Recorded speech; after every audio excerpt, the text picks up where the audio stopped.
नमस्कार दोस्तों, मैं विनय दुबे मुंबई से। पौराणिक काल में एक पारस पत्थर का उल्लेख आता है। हमारे हिंदू धर्म के ग्रंथों में, हमारे सनातन धर्मों में ग्रंथों में एक पत्थर है, पारस पत्थर, जिसका जिक्र हमेशा आता रहा है कि वो चीज़ अगर किसी को छू दे, पारस पत्थर अगर किसी को छू दे, किसी सामान को, वस्तु को या लोहे को, तो वो सोना हो जाता था। ऐसी किंवदंतियाँ और कहानियाँ पुराने ज़माने से चली आ रही हैं, सुनाई देती है, हमने बचपन में बहुत सुनी है। आज उस पारस पत्थर की खोज हो गई भारत के अंदर। आपको सुन के आश्चर्य लग रहा होगा कि विनय दुबे आज किस मुद्दे पे बात कर रहा है। जी हाँ, मैं एकदम सही मुद्दे पे हूँ और ये जानकारी आप लोगों को बताना बहुत ज़रूरी था। कल शाम मैं बैठा हुआ था तो ये पारस पत्थर का मुझे ख्याल आया। आज भारत के अंदर वो पारस पत्थर का नाम है मुसलमान। उस पारस पत्थर का नाम है इस्लाम, कुरान। जी हाँ, ये एक ऐसी चीज़ें हैं, मुसलमान एक ऐसी चीज़ हो गई है कि जो भी इस चीज़ को करीब जाएगा, जो भी इस चीज़ से उलझेगा, वो सोना हो जा रहा है। आपने देखा होगा गोधरा दंगों में जिस तरह से मुसलमानों का कत्ले-आम किया गया, उसके बाद एक मुख्यमंत्री सीधे देश का प्रधानमंत्री हो जाता है, नरेंद्र दामोदर दास मोदी। जिस पार्टी में नरेंद्र दामोदर दास मोदी जी हैं, उस पार्टी का शायद ही कोई बंदा होगा जो इस मुसलमान शब्द से अछूता होगा, इस्लाम से अछूता होगा या कुरान से अछूता होगा। क्योंकि इनके लिए कुरान, इस्लाम और मुसलमान ऑक्सीजन से कम नहीं है।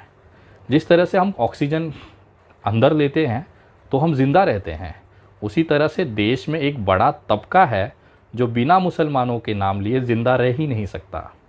और ये कौम इतनी सब्र और बरकत देती है कि एक रोड छाप गुंडा भी लोगों का हीरो बन जाता है। जिस तरह से कल दिल्ली में एक अपराधी जो इतना डरपोक था कि अपना घर बार छोड़कर भाग गया था, पहले सेशन कोर्ट में उसकी ज़मानत खारिज हुई, फिर हाई कोर्ट में मुंह के बल गिरा और वहाँ पर ज़मानत खारिज हुई। ये बंदे को लोगों ने कंधे पर बैठाकर पुलिस स्टेशन पहुँचाया। इतनी खूबसूरत तस्वीर भारत में हो ही नहीं सकती। लेकिन पता है वो आदमी को आखिर जेल क्यों जाना पड़ा?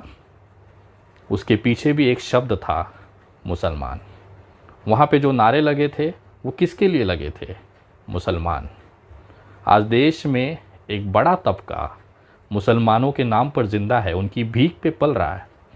अगर वो व्यक्ति मुसलमानों को गालियाँ ना दें, मुसलमानों को अपशब्द न कहें, तो शायद ही कोई कुत्ता, सड़क चलता हुआ खुजली वाला कुत्ता, इनको इज्जत दे। इन्होंने अपने लिए ज़िंदगी भर काम किया, लेकिन वो शोहरत, वो हैसियत हासिल न कर पाई। लेकिन जैसे ही उन्होंने मुसलमान शब्द का इस्तेमाल करना शुरू किया, वो आज हीरो बनकर घूम रहे हैं। बाकी सब तो छोड़ दीजिए, एक इंसान जो विदेशों में पढ़ाई किया, जो अच्छे संपन्न परिवार से है, इस्लाम ने उसे भी सन्यासी बनने पर मजबूर कर दिया। मैं बात कर रहा हूँ गाज़ियाबाद के उस दलाल, उस असामाजिक तत्व यति नरसिंहानंद सरस्वती की। ये व्यक्ति खुद कबूल कर रहा है कि केवल इस्लाम और मुसलमान के खातिर ये बंदा सन्यासी बन गया। सुनिए ज़रा। और सन्यासी भी मैं केवल इस्लाम के जिहाद से लड़ने के लिए बना हूं, वरना सन्यासी बनने का मेरा कोई उद्देश्य इस धरती पर नहीं था। ये तो ताकत है भारत में इस्लाम, कुरान और मुसलमानों की, कि जो भी व्यक्ति मुसलमानों को या तो गरिया दे या उनके साथ हो जाए, वो हीरा हो जाता है, सोना बन जाता है। जैसे पारस पत्थर होता है कि इस कौम को अगर आपने छू दिया तो आप हीरा बन जाओगे, सोना बन जाओगे। और यही शॉर्टकट आज पूरे देश में देखा जा रहा है।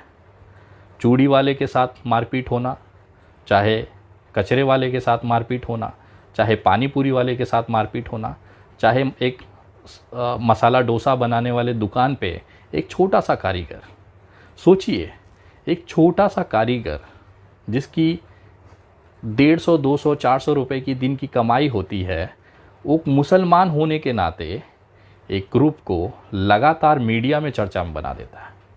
ये तो ताकत है मुसलमान और इस्लाम की, कि एक अदना सा इस्लामिक मुसलमान व्यक्ति उन हिंदू नेताओं को चमका देता है जो अपनी पूरी ज़िंदगी अपना पिछवाड़ा रगड़ देते हैं, लेकिन गली के बाहर उनकी कोई औकात नहीं होती।